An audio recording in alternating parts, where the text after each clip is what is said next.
कंटाळा येण्याची तर मी आज हद्दच पार केली. तर दुपारी बघा ना, एवढं सगळं ऊन होतं आणि मी सकाळपासून एक व्हिडिओसुद्धा शूट केला नाही.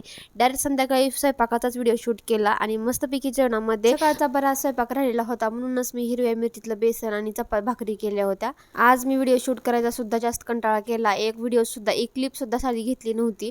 पण म्हटलं की जाऊ दे, आपला 2026चा टार्गेट आहे की आपण एक व्हिडिओसुद्धा मिस करायचा नाही. कन्सिस्टन्सीने आपले व्हिडिओ अपलोड करत राहायचे. म्हणूनच मग नंतर संध्याकाळी म्हटलं की व्लॉगला स्टार्ट करूया आणि मग स्वयंपाकापासून स्टार्ट केला. आणि भांड्याचा तर ढिगारा पडलेला बघू शकता तुम्ही. मग पटकन भांडे वगैरे घासून घेतले.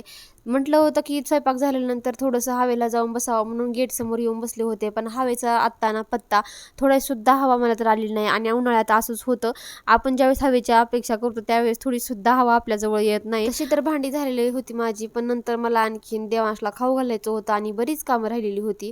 तसं तो त्याच्या हाताने खातो, पण पोट भरत नसतं रात्री जेवणाचे त्यांच्या हाताने खाल्ल्यानंतर, म्हणून मी माझ्या हाताने खाऊ घालत असते. आणि पोटभर संध्याकाळी जेव घातलं म्हणजे शांत झोपतात लेकरं.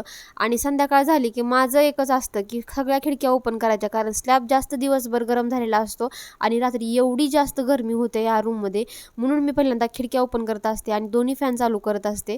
नंतर देवांच्या कपड्यांच्या घड्या वगैरे घालून ठेवल्या. परवा दिवशी एक कमेंट आली होती, ताई तू स्वयंपाक करताना तुझ्या गॅसपाशी कचरा ठेवत जाऊ नको. तुम्ही तर बघता मला स्वयंपाक गॅस खाली असल्यामुळे स्वयंपाक करताना प्रत्येक वस्तू घेण्यासाठी 17 वेळेस उठावं लागतं आणि 17 वेळेस खाली बसावं लागतं. खौड बस करून सुद्धा पाय दुखतात आणि स्वयंपाक करायला खूप जास्त वेळ लागतो आणि कचरा तो फक्त भाजीचाच असतो, म्हणून तो लोटून ठेवलेला असतो आणि स्वयंपाक झाल्यानंतर भरून ठेवते.